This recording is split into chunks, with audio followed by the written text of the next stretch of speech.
என்னங்க, இந்த கோயில் தானே, அவங்க கிட்ட கரெக்டா சொன்னீங்களா? இந்த கோயில சந்திக்கலாம் நான் சொல்லலம்மா, சம்பந்தியம்மா தான்மா சொன்னாங்க. ஆனா ஏன் இவ்வளவு நேரம் ஆகுதுன்னு தெரியலம்மா. வந்துருவாங்க, அவங்க வீட்டுல அவங்களுக்கு என்ன வேலையோ என்னவோ.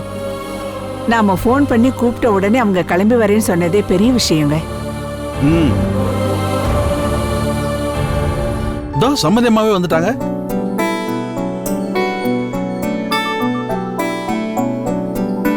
வாங்க சம்பந்தி. வணக்கம் சம்பந்தி. வணக்கம்மா. வந்து ரொம்ப நேரம் ஆயிடுச்சா? மன்னிச்சுக்கங்க, நான் வரத்துக்கு கொஞ்சம் லேட் ஆயிடுச்சு. ஐயோ, அப்படியெல்லாம் ஒண்ணும் இல்ல சம்பந்தி. நாங்க உங்களை திடீர்னு தானே போன் பண்ணி கூப்பிட்டோம். நீங்க வந்ததே எங்களுக்கு பெரிய விஷயம்தான். நீங்க போய் சாமி தரிசனம் பண்ணிட்டு வாங்க சம்பந்தி. இல்ல வேண்டாம், சாமியை பார்த்து கும்பிட்டு வேண்டறதுக்கு கூட ஒரு யோகிதை வேணும். அதை நாங்க இப்ப எழுதிட்டு நிக்கிறோம்.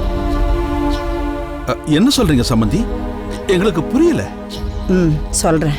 ஆனா அதுக்கு முன்னாடி என்ன காரணத்துக்காக என்ன நீங்க வர சொன்னீங்க? ஏதாவது பிரச்சனையா? பிரச்சனையா இல்லையான்னு எங்களுக்கு தெரியாதனாலதான் நாங்க உங்ககிட்ட பேசணும்னு நினைச்சோம். பத்ராவ உமா வீடு தேடி வந்து கூட்டு போனதுல எனக்கு சந்தோஷம்தான். ஆனா பத்ரா போனதுக்கு அப்புறம் அவளோட புகுந்த வீட்டுல மாப்பிள்ளையோட சந்தோஷமா இருக்காளா இல்லையான்னு எங்களுக்கு தெரியலையே. பத்ரா நல்லா இருக்கியா அப்படின்னு கேட்டு அவளுக்கு போன் பண்ணா அவ என்கிட்ட அம்மா நான் ரொம்ப சந்தோஷமா இருக்கேன்னு தான் சொல்றா. ஏன் சம்பந்தி, ஒரு குழந்தை பசிக்கு அழுதா இல்ல தூக்கத்துக்கு அழுதான்னு ஒரு அம்மா தெரியாமையா வளர்த்துருவாங்க? என் பொண்ணு சந்தோஷமா இருக்கேன்னு சொல்லும் போதே அவ ஏதோ வருத்தத்துல இருக்கான்னு தான் எனக்கு தெரியுது. இப்படி சொல்ற அவகிட்ட என்னால எதையுமே கேட்க முடியல. எங்களுக்கு உங்க குடும்பத்துல உங்களை விட்டா ஆறுதலா வேற யார் சம்பந்தி இருக்காங்க? அதான் உங்ககிட்ட கேக்குறோம் சம்பந்தி. என் பொண்ணு சந்தோஷமா இருக்காளா சம்பந்தி?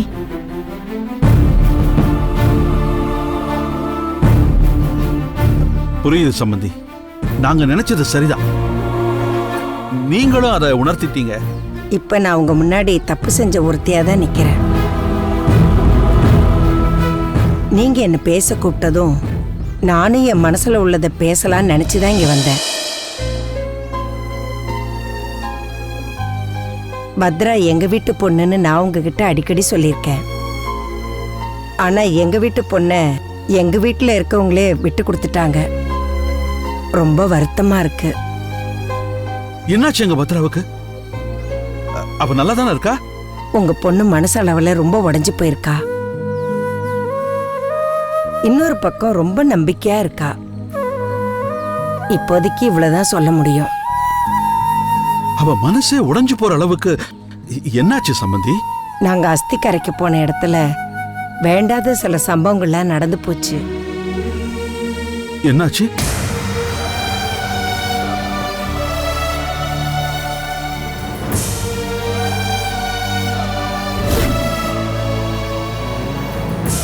நில்லு பத்ரா.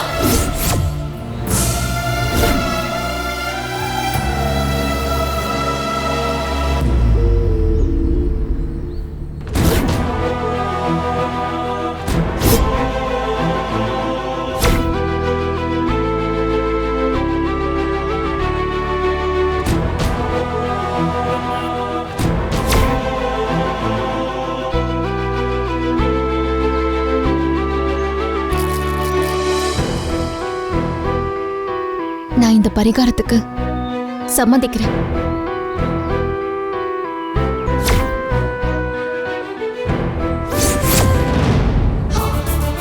இவ்வளவு நடந்திருக்கா? இந்த பொண்ணு ஒரு வார்த்தை கூட இத பத்தி சொல்லலையே. இதெல்லாம் அநியாயம் சம்பந்தியம்மா. செய்யாத பாவத்துக்கு பரிகாரம் செய்யறேன்னு சொல்லியிருந்தா அவ மனசு எந்த அளவுக்கு கஷ்டப்பட்டிருக்கும். எனக்கு ரொம்ப கஷ்டமா இருக்கு சம்பந்தி.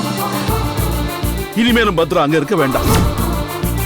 வா சுஜாதா, பத்ரா நம்ம வீட்டுக்கு கூட்டிட்டு போயிடலாம். வா. கூட்டிட்டு வந்து நம்ம வீட்டுல வச்சுக்கிட்டா எல்லாம் சரியா போயிடுமா? செய்யாத தப்புக்கு பரிகாரம் செஞ்சிருக்கானா அவன் மனசு எவ்வளவு கஷ்டப்படும்னு நீங்க யோசிக்கிறீங்க. தப்பே செய்யலன்னு தெரிஞ்சும் பரிகாரம் செஞ்சிருக்கானா அவன் மனசு எவ்வளவு உறுதியோட இருந்திருக்கும்னு நான் யோசிக்கிறேன். சம்பந்தி, அவ அங்கேயே இருக்கட்டும் சம்பந்தி. நான் ஒரேடியா நம்பிக்கை விட்டு இல்ல. மாப்பிள்ளை எப்பவும் இப்படியே இருக்கிறவர் இல்ல. உங்களையும் என்னையும் அவர் எப்படி பாத்துக்கிட்டாரு? ஒரு மகன் மாதிரி தினமும் போன் பண்ணி விசாரிச்சாரா இல்லையா? பத்ரா அடிபட்டு ஆஸ்பத்திரியில இருக்கும்போது எப்படி வந்து மாப்பிள்ளை கவனிச்சாரு? அவர் மனசுல அன்பு இருக்குங்க. ஆனா அது வெளியே தெரியறதுக்கான வாய்ப்பு தான் அவருக்கு இல்லாம போயிடுச்சு. சம்பந்தி, நீங்க எங்களுக்கு ஒண்ணு செய்யணும். சொல்லுங்க. மாப்பிளையும் பத்ராவையும் உட்கார வச்சு அவங்க 2 பேரும் சேர்ந்து வாழணும்னு சொல்லுங்க. மாப்பிள்ளை மனசுல என்னதான் இருக்குன்னு நீங்க தெரிஞ்சுக்கணும். நான் கண்டிப்பா கார்த்திகிட்டையும் பத்ரா கிட்டையும் பேசுறேன். நான் இங்க வரும்போது பெரிய குழப்பத்துல இருந்தேன். இப்பதான் எனக்கு ஒரு சின்னதா நிம்மதி கிடைச்சிருக்கு. நான் பத்ரா கார்த்திகிட்ட கண்டிப்பா பேசுறேன். நடந்த விஷயங்களுக்கு தயவு செஞ்சு எங்களை மன்னிக்கணும். ஐயோ, அதெல்லாம் ஒண்ணும் இல்ல சம்பந்தி. எங்க பொண்ணு எல்லா சோதனைகளையும் கடந்து ஜெயிச்சு வருவா பாருங்க.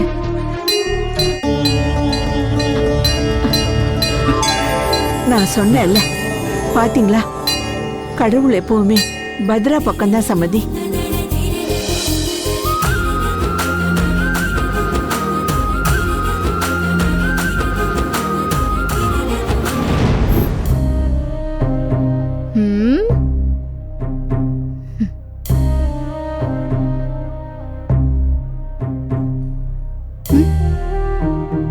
இன்னைக்கு வரட்டும், அதுக்கப்புறம் இருக்கு. அத்தை, எங்க போயிட்டு வரீங்க அத்தை? சும்மா வெளியே போயிட்டு வரேம்மா. நானு எங்க எங்க போயிட்டு வரீங்கன்னு கேட்டேன். அதான் சொன்னேனேம்மா, சும்மா வெளியே போயிட்டு வரேன்னு. ஏன் அத்தை கொஞ்சம் கூட வாய் கூசாம போய் சொல்றீங்க? இப்பதான் ஃபர்ஸ்ட் டைம் என்கிட்ட போய் சொல்றீங்க. பொய் சொல்லணும்னு முடிவு செஞ்சிட்டீங்க. அப்ப ஏதோ பெரிய விஷயத்த மறைக்கிறீங்கன்னு தானே அர்த்தம்? பெரிய விஷயம்லாம் எதுவும் இல்லை கஸ்தூரி. எனக்கு கொஞ்சம் மனசு சரியில்லை, அதான் கோயில் வரைக்கும் போயிட்டு வரேன். மனசு உங்களுக்கு சரியில்லையா இல்ல வேற யாருக்கோ சரியில்லையா? ஒருவேளை அதை சரி பண்றதுக்கு தான் நீங்க போனீங்களா? ஏன் கஸ்தூரி என்ன இப்படி கேள்வி மேல கேள்வி கேட்டுட்டு இருக்க? ஒரு கோயிலுக்கு போயிட்டு வரதுக்கு கூட எனக்கு உரிமை இல்லையா? ஐயோ, கோயிலுக்கு போயிட்டு வர்றதுக்கு உங்களுக்கு உரிமை இல்லைன்னு நான் சொல்லவே இல்ல அத்தை. வீட்ல ஒரு மூத்த மருமக இருக்காளே, அவகிட்ட ஒரே ஒரு வார்த்தை சொல்லிட்டு போகணும்னு உங்களுக்கு தோணல? போயிட்டு வந்ததுக்கு அப்புறம் எங்க போனீங்கன்னு கேட்டா சும்மா இங்கதான் பக்கத்துல போயிட்டு வந்தேன்னு சொல்றீங்க. அதான் எனக்கு சந்தேகமா இருக்கு. என்ன சந்தேகம் உனக்கு? அதான் கோயிலுக்கு போயிட்டு வரேன்னு சொல்றேன்ல, அப்புறம் என்ன, விடு. எப்படி அத்தை இவ்ளோ முடியும்? கோயிலுக்கு போனோமா, அர்ச்சனை பண்ணோமா, பிரகாரத்தை சுத்திட்டு வந்தோமா, கொஞ்ச நேரம் கோயில்ல உட்கார்ந்தோமா, அங்க ஏதாவது பிரசாதம் கொடுத்தாங்கன்னா வாங்கி சாப்பிட்டோமா, நேரா வீட்டுக்கு வந்தோமான்னு இருந்திருந்தா எனக்கு எந்த சந்தேகமும் வந்திருந்திருக்காது. அப்படி என்ன கஸ்தூரி நான் செய்யக்கூடாத தப்ப செஞ்சுட்டேன்? ஏன் அத்தை, கோவில்ல அந்த பத்ராவோட அம்மா அப்பாவை பாத்தீங்களா? ஆமா, கோயிலுக்கு போன இடத்துல அங்க பத்ராவோட அம்மா அப்பா வந்திருந்தாங்க. அவங்கள பார்த்து பேசிட்டு வரேன். அது எப்படி இந்த விஷயம் இவ்வளவு சீக்கிரம் உனக்கு தெரிய வந்தது? அத்தை, இந்த உலகம் ரொம்ப சின்னது. இப்போ இது வந்ததுக்கு அப்புறம் அந்த உலகமே இதுக்குள்ள அடங்கிடுச்சு. எனக்கு உடனே லைவா இதுல மேட்டர் வந்துருச்சு. அது சரி அத்தை, நீங்க வர சொல்லி அவங்க அங்க வந்தாங்களா இல்ல அவங்க வர சொல்லி நீங்க எங்க இருந்து போனீங்களா? யார் வர சொல்லி யார் வந்தாங்க? இல்ல, இது ஒரு வெளிப்படையான சந்திப்பா இல்ல, ஒளிவு மறைவான ரகசிய சந்திப்பால இருக்கு. நீங்க எப்பவும் கோயிலுக்கு போகும்போது முகத்துல சந்தோஷத்தோட போவீங்க, ரிட்டர்ன் வரும்போது அதே சந்தோஷத்தோட கையில பிரசாத கூடையோட வருவீங்க. ஆனா இப்போ அப்படி இல்லையே, முகத்துல சந்தோஷத்தையும் காணோம், கையில பிரசாத கூடையும் காணோம். ஏதோ திங்கிங்கோடயே வரீங்க, அதான் குழப்பமா இருக்கு. நீ ஒன்னும் குழப்பிக்க வேண்டாம், நீ போய் உன் வேலையை பாரு. ஐயோ அத்தை, அப்படியெல்லாம் பேசாம போக முடியாது. இந்த வீட்டோட மூத்த மருமக நான் இருக்கேன், அடுத்த மருமக பத்ரா இருக்கா. நீங்க பத்ராவோட அப்பா அம்மாவை எனக்கு தெரியாம ரகசியமா போய் பார்த்து பேசிட்டு வரீங்கன்னா எனக்கு எதிரா ஏதோ சதி பண்றீங்கன்னு தானே அர்த்தம். அடப்பாவுமே, ஏன் அப்படியெல்லாம் நினைக்கிற? வேற எப்படி அதை நினைக்கிறது? நீங்க நடந்துக்கிற விதம் எல்லாமே அப்படித்தானே காட்டுது. உனக்கு எதிரா சதி பண்றதுக்கு எனக்கு என்ன இருக்கு? நீ இந்த வீட்டுக்கு மூத்த மருமக, உன் வாழ்க்கை நல்லபடியா அமைஞ்சு நீங்க புருஷன் பொண்டாட்டின்னு 2 பேரும் சந்தோஷமா இருக்கீங்க. பாக்குற எங்களுக்கும் சந்தோஷமா தான் இருக்கு. உங்க சந்தோஷத்துக்கு அடையாளமா 2 பிள்ளைங்களை வேற பெத்து வச்சிருக்கீங்க. அதுக்கு மேல உன்னை யாரும் நீ வேற வீட்ல இருந்து வந்த பொண்ண நினைக்கவே இல்லையே. இது வரைக்கும் இந்த வீட்டு பொண்ணா தானே நினைச்சு பார்த்துட்டு இருக்கோம். நீங்க சொல்றதெல்லாம் பழைய காலத்து கதை. ஆனா இப்ப நீங்க நடந்துக்கிற விதமே சரியில்லை. நீங்க ஏதோ பெருசா என்கிட்ட மறைக்கிறீங்க. நீ கேட்டதுக்கு தான் நான் கோயிலுக்கு போயிட்டு வந்தேன், அங்க பத்ராவோட அம்மா அப்பாவை பார்த்துட்டு வந்தேன்னு சொல்லிட்டேனே. அப்புறம் எதுக்கு இந்த விஷயத்தை இவ்ளோ பெருசுபடுத்துற? நீங்க கிளம்புறப்பவே நான் கோயிலுக்கு போறேன், அங்க பத்ராவோட அப்பா அம்மாவை பார்க்க போறேன்னு சொல்லிட்டு போயிருந்தீங்கன்னா நான் பெருசு பண்ணிருக்க மாட்டேன். இல்ல போயிட்டு வந்ததுக்கு அப்புறமாவது நான் கேட்ட உடனே ஆமா கோயிலுக்கு தான் போயிட்டு வந்தேன்னு சொல்லிருந்தீங்கன்னா அப்பவும் நான் பெருசு பண்ணிருக்க மாட்டேன். கோவிலுக்கு நீங்க போயிட்டு வந்ததுக்கு அப்புறம் நான் தெரிஞ்சுக்கிட்டு கேட்டதுக்கு அப்புறமாவது பத்ராவோட அப்பா அம்மாவை தான் பார்த்துட்டு வந்தேன் அப்படின்னு நீங்களா சொல்லிருந்தீங்கன்னா நான் பெருசு பண்ணிருக்கவே மாட்டேன். ஒவ்வொன்னா நான் கேக்கு தானே வாயில இருந்து வெளியே வருது. அப்போ எனக்கு எதிரா சதி நடக்குதுன்னு தானே அர்த்தம். இதுக்கு ஒரு முடிவு தெரிஞ்சாகணும்.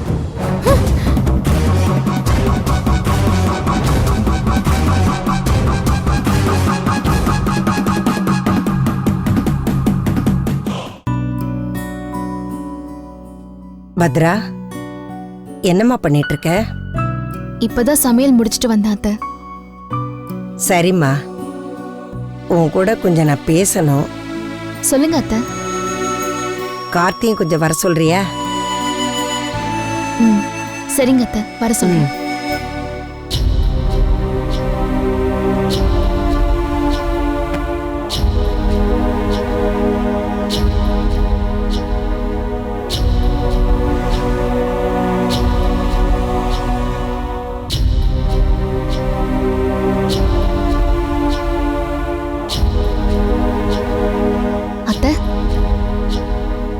உக்காருமா.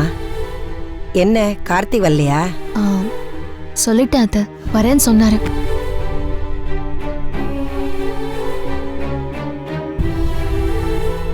ஏன் பத்ரா, கஸ்தூரி என்கிட்ட பேசிட்டு இருந்ததை கேட்டியா? ஒன்னும் கேட்கலையா அத்தை? ஏன் கேக்குறீங்க? இல்ல, உங்க அம்மா எனக்கு ஃபோன் பண்ணியிருந்தாங்க. சம்பந்திமா, உங்ககிட்ட கொஞ்சம் பேசணும், கோவில் வரைக்கும் கொஞ்சம் வந்துட்டு போக முடியுமான்னு கேட்டாங்க. அதான் போயிட்டு வந்தேன். எதுக்கு கூப்பிடுறாங்கன்னு தெரியலையே, சரி போய் பார்த்துட்டு வந்துடலான்னு போனேன். என்கிட்ட நீங்க ஒரு வார்த்தை கூட சொல்லலையா அத்தை? அதான் என்னவோ தனியா ஃபோன் பண்ணி பேசணும்னு சொல்றாங்களே, போய் என்னன்னு தெரிஞ்சிட்டு வந்துட்டு வந்ததுக்கு அப்புறம் உங்ககிட்ட சொல்லலான்னு இருந்தேன். சரிங்க அத்தை. நான் உங்க அம்மா அப்பா கிட்ட கோயில்ல பேசினத பார்த்தவங்க யாரோ கஸ்தூரிக்கு ஃபோன் பண்ணி சொல்லியிருப்பாங்க போல இருக்கு. நான் வரும்போது அவ ரொம்ப கோவமா இருந்தா. வந்த உடனேயே எங்க போனீங்கன்னு கேள்வி மேல கேள்வி கேட்டு என்ன ஒரு வழி பண்ணிட்டா. அப்படியா அத்தை? நீங்க கிளம்பி போனதையும் நான் கவனிக்கல. இப்போ கஸ்தூரி அக்கா உங்க கிட்ட பேசினதையும் நான் கவனிக்கல. ஏன் அத்தை? உங்க மனசு கஷ்டப்படுற மாதிரி கஸ்தூரி அக்கா எதுவும் பேசினாங்களா? அதை விடுமா, அவ குணம்தான் நமக்கு தெரிஞ்சதாச்சே. அவ பேசிட்டு கோவமா போய் அவ ரூம்குள்ள போய் கதவை மூடிக்கிட்டா. அப்படியா? சரி அத்தை, அப்பாவும் அம்மாவும் ஏதாவது முக்கியமானதை சொன்னாங்களா? உன்னை பத்தி தான் கவலைப்பட்டாங்க. நீயும் கார்த்தியும் சந்தோஷமா இருக்கணும்னு ஆசைப்பட்டாங்க. வாப்பா கார்த்தி, என்னப்பா பண்ணிட்டு இருந்த? புது பிசினஸ் ஆரம்பிக்க போறலம்மா, அது விஷயமா கொஞ்சம் எழுத வேண்டியது இருந்துச்சு, அதான் எழுதிட்டு இருந்தேன். சரி, இப்படி கொஞ்சம் உக்காருப்பா. உங்ககிட்டயும் பத்ரா கிட்டயும் கொஞ்சம் பேசணும். உட்காரு.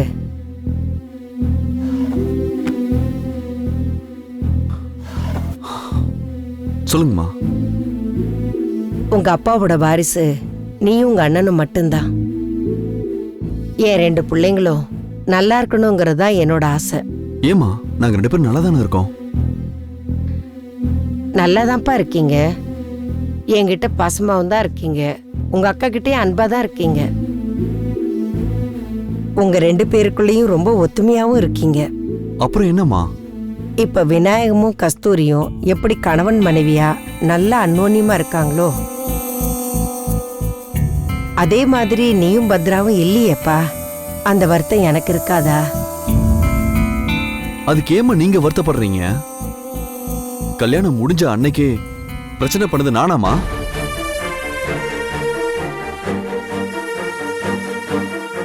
நான் கார்த்திக் கிட்ட எந்த பிரச்சனையுமே பண்ணல அத்தை.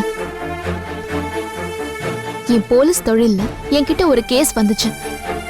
அதுல உமா அண்ணி சம்பந்தப்பட்டிருக்காங்கன்னு என்கிட்ட சில ஆதாரங்கள் கிடைச்சது. அத விசாரிச்சேன். என் கடமையை செஞ்சேன். அவ்வளவுதான். கடமை உணர்ச்சிக்கு ஒரு அளவு இருக்கு. யார் மேல சந்தேகப்படணும்னு ஒரு முறை இருக்கு. சந்தேகப்படுற மாதிரி குடும்பமா இது? இந்த ஊருக்கே, ஏன் இந்த உலகத்துக்கே தீர்ப்பு சொல்ற ஜட்ஜு குடும்பம். அவரோட பொண்ணு பெரிய அரசாங்க அதிகாரி. அப்படிப்பட்ட என் அக்கா மேல எப்பயோ நடந்த கொலையில சம்பந்தம் இருக்குன்னு அவங்க மேல நடவடிக்கை எடுத்தா எப்படி ஒரு குடும்ப சூழல் உருவாகும்? அத்தை, நான் வரும்போதே இந்த மாதிரி ஒரு கேஸ் என்கிட்ட வரும்னு நினைச்சிட்டா வந்தேன். பெத்த தாய் தகப்பனா இருந்தாலும் சரி, கூட பிறந்த அண்ணன் தம்பி அக்கா தங்கச்சியா இருந்தாலும் சரி, கடமையை செய்யணுங்கிறது தான் எங்களுக்கு போலீஸ் ட்ரைனிங்ல சொல்லி கொடுத்துருக்காங்க. சரி, அதை பத்தியெல்லாம் விடுங்களேன். உமா மேலதான் இப்ப எந்த தப்பும் இல்லைன்னு சொல்லிட்டாங்கல்ல. பத்ராவும் போலீஸ் வேலையை வேணான்னு விட்டுட்டா. இனிமேலாவது உங்க குடும்ப வாழ்க்கைக்கு முக்கியத்துவம் கொடுங்கப்பா. அத்தை, நான் எப்பவுமே குடும்ப வாழ்க்கைய விட்டு போனதில்ல. சூழ்நிலை மாறி மாறி ஏதோ ஒரு குழப்பம் வந்துகிட்டே இருக்கு. இப்போ விநாயகத்தையும் கஸ்தூரியும் பாருங்க. அப்போதைக்கப்ப அவங்களுக்குள்ள ஏதாவது பிரச்சனைகள் வந்தாலும் 2 பேரும் குடும்பமா சந்தோஷமா இருக்காங்க. அவங்க குடும்ப வாழ்க்கை சிறப்பா சந்தோஷமா இருக்கிறதுக்கு அடையாளமா 2 செல்லக்குட்டிங்க என் மடியில உட்காந்து விளையாடுதுங்க.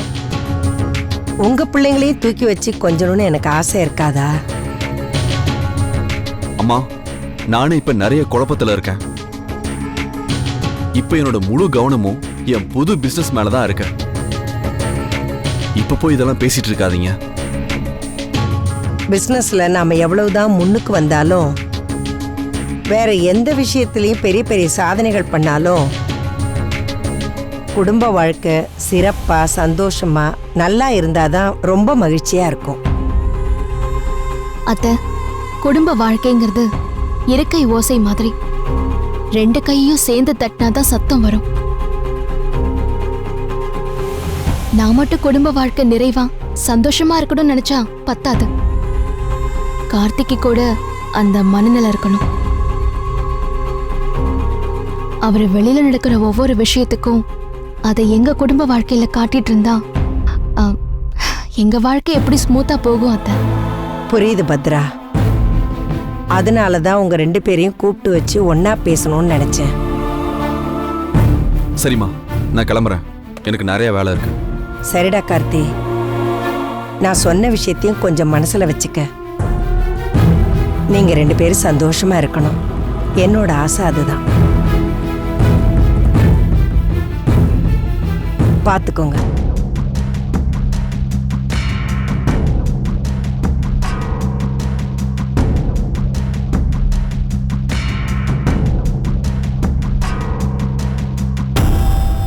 சரி பத்ரா, நான் சொன்னதெல்லாம் நீயும் மனசுல வச்சுக்கோ. சரிங்க அத்தை.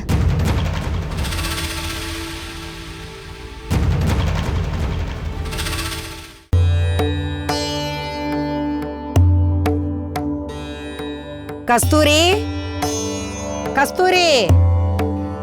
என்னத்த? ஏதாவது அவசர வேலையா இருக்கியா? என்ன விஷயம்? பூஜை ரூம்ல இருக்கிற சாமி படங்கள்லாம் துடைக்கணும். ஐயோ அத்தை, எனக்கு இப்பதான் ஞாபகம் வருது. எனக்கு ஒரு வேலை இருக்கு, அதை அப்படியே விட்டுட்டு வந்துட்டேன், மறந்துட்டேனே.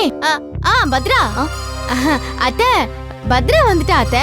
அவ சூப்பரா க்ளீன் பண்ணி கொடுப்பா. பத்ரா, உன்னதான் அத்தை ரொம்ப நேரமா தேடிட்டே இருந்தாங்க. அவங்க ஏதோ வேலை சொல்றாங்க, அது செஞ்சுட்டேனே. சூப்பரா செய்வா அத்தை. நானே அரை மணி நேரமா நெயில் பாலிஷ் போட்டுட்டு வந்திருக்கேன். தூசியை துடைக்கணுமா? யார்கிட்ட? சொல்லுங்க அத்தை, என்ன தேடினீங்களா? ஒன்னு தேடலம்மா. பூஜை ரூம்ல இருக்கிற சாமி படத்தெல்லாம் கொஞ்சம் துடைக்கணும்னு கஸ்தூரி கிட்ட சொன்னேன். ஆனா அவ என்னடனா உன்னை கை காட்டிட்டு போறா. கொஞ்சம் தொடச்சு தரியா? அதனால என்ன அத்தை, பூஜை ரூம க்ளீன் பண்ணிடலாம். நீங்க போய் உட்காருங்க. சரிம்மா. வாவுமா, ஏதா சாப்பிட்றியா? வேண்டாம்மா, எனக்கு திருப்தியா சாப்பிட்ட மாதிரி இருக்கு.